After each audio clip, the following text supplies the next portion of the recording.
Shalom semua jemaat yang dikasihi dimanapun kita berada, kita tetap minta pimpinan tangan Tuhan selalu menjaga dan melindungi kita daripada yang jahat.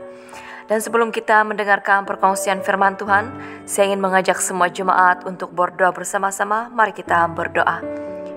Bapa di surga, kami mengucap syukur di hadapan-Mu karena Engkaulah sumber pengharapan dan kekuatan kami. Kami ada sehingga saat ini semuanya karena cinta kasih-Mu yang besar. Bapa, sebentar nanti kami akan mendengarkan perkongsian firman-Mu. Biarlah Engkau yang berbicara untuk setiap pribadi kami, supaya melalui firman-Mu yang kami dengar, dapat mengajar kami untuk hidup dalam mempertahankan kebebasan yang telah Engkau berikan untuk kami.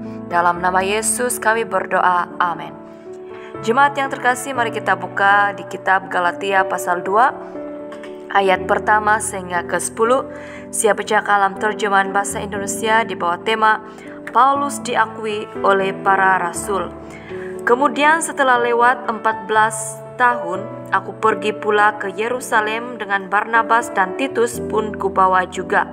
Aku pergi berdasarkan satu penyataan, dan kepada mereka kubentangkan Injil yang kuberitakan di antara bangsa-bangsa bukan Yahudi, dalam percakapan tersendiri kepada mereka yang terpandang, supaya jangan dengan percuma aku berusaha atau telah berusaha, tetapi kendati pun Titus yang bersama-sama dengan aku adalah seorang Yunani, namun ia tidak dipaksa untuk menyunatkan dirinya. Memang ada desakan dari saudara-saudara palsu yang menyusup masuk, yaitu mereka yang menyeludup ke dalam untuk menghadang kebebasan kita yang kita miliki di dalam Kristus Yesus, supaya dengan jalan itu mereka dapat memperhambakan kita. Tetapi sesaat pun kami tidak mau mundur dan tunduk kepada mereka, agar kebenaran Injil dapat tinggal tetap pada kamu. Dan mengenai mereka yang dianggap terpandang itu, bagaimana kedudukan mereka dahulu, itu tidak penting bagiku, sebab Allah tidak memandang muka. Bagaimanapun juga, mereka yang terpandang itu tidak memaksakan sesuatu yang lain kepadaku.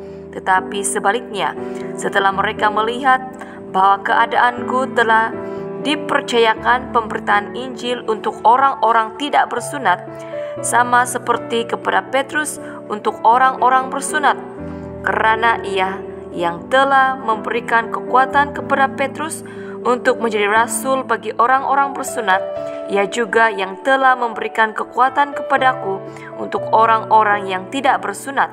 Dan setelah melihat kasih karunia yang dianugerahkan kepadaku, maka Yakobus, Kifas, dan Yohanes yang dipandang sebagai soko guru jemaat berjabat tangan dengan aku dan dengan Barnabas sebagai tanda persekutuan, supaya kami pergi kepada orang-orang yang tidak bersunat dan kepada mereka orang-orang yang bersunat.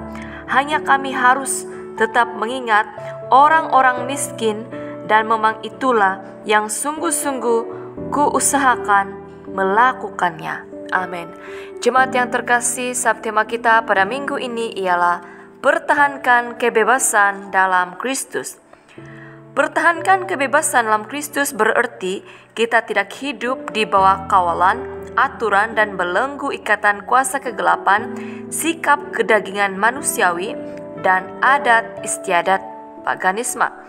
Di dalam teks pembacaan kita sebentar tadi, kita mendapati bagaimana Paulus diakui oleh para rasul yang lain sebagai hamba Tuhan. Kita belajar bagaimana Paulus dan murid-murid Tuhan Yesus yang lain berusaha mempertahankan kebebasan yang mereka telah nikmati dengan sebaik mungkin di dalam Kristus.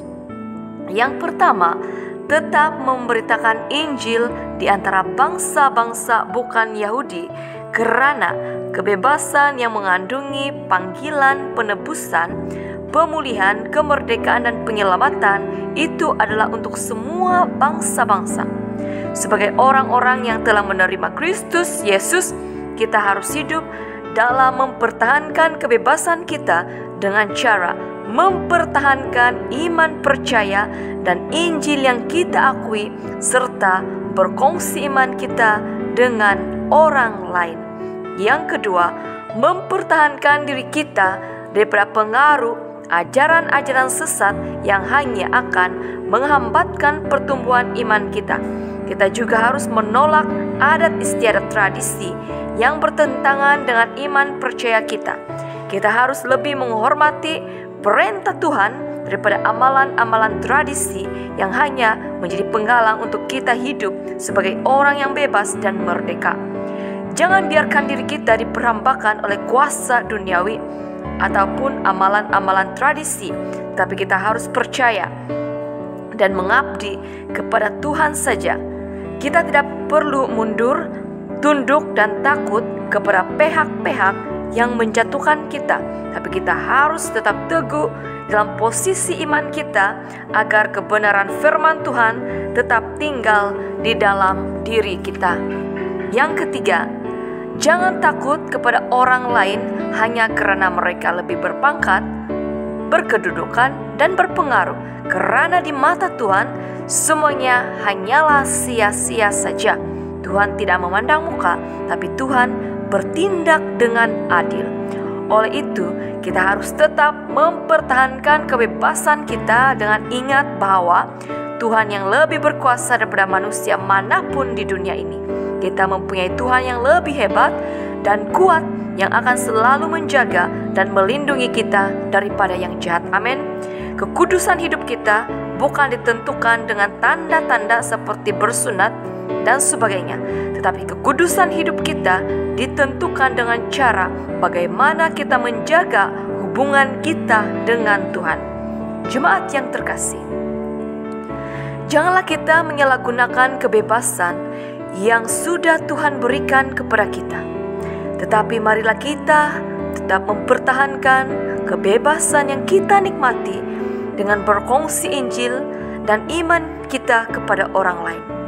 Kita pertahankan diri kita daripada terpengaruh dengan amalan-amalan yang hanya menjadi penghalang pertumbuhan iman kita.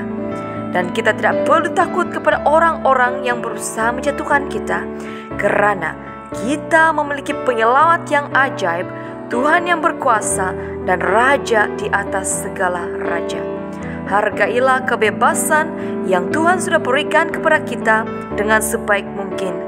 Kebebasan yang kita nikmati saat ini adalah atas pengorbanan Tuhan Yesus di atas kayu salib beribu-ribu tahun yang lalu. Tuhan Yesus memberikan kebebasan kepada kita agar kita hidup sebagai orang-orang yang merdeka dan bukannya sebagai seorang hamba dosa. Mari kita berdoa. Bapa kami yang berada dalam kerajaan surga, kami mengucap syukur melalui firman-Mu yang telah kami dengar, di mana Engkau mengajar kami untuk mempertahankan kebebasan yang telah kami nikmati di dalam Engkau. Kami harus memberitakan firman-Mu, Injil-Mu, dan kasih-Mu kepada orang-orang di luar sana, sehingga mereka juga menerima Engkau sebagai Tuhan dan Juru Selamat mereka yang hidup. Kami juga harus mempertahankan diri kami daripada pengaruh ajaran-ajaran sesat, bahkan istiadat tradisi yang bertentangan dengan iman kami. Kami harus menolak dengan tegas dan tidak berkompromi dengan hal-hal seperti itu. Kami juga mahu belajar untuk tidak takut kepada orang yang menjatuhkan kami, siapapun mereka dan dimanapun mereka berada, apapun status pangkat mereka dan kedudukan mereka, bahkan pengaruh mereka. Kami tidak akan pernah takut dan tidak pernah goyah, karena kami percaya Engkau ada menyertai kami. Engkaulah Tuhan yang hebat, berkuasa melebihi segala-galanya. Kami menyerahkan pribadi kami, keluarga kami, dan jemaat Allah di hadapan tangan-Mu Tuhan. Pimpin sertai kami, supaya kami dapat mempertahankan kebebasan hidup kami sebagai orang merdeka bagi kemuliaan nama-Mu. Dalam nama Yesus kami berdoa. Amin. Salam kasih dari saya, Pastor Flianivo. Tuhan menyertai dan memberkati kita semua.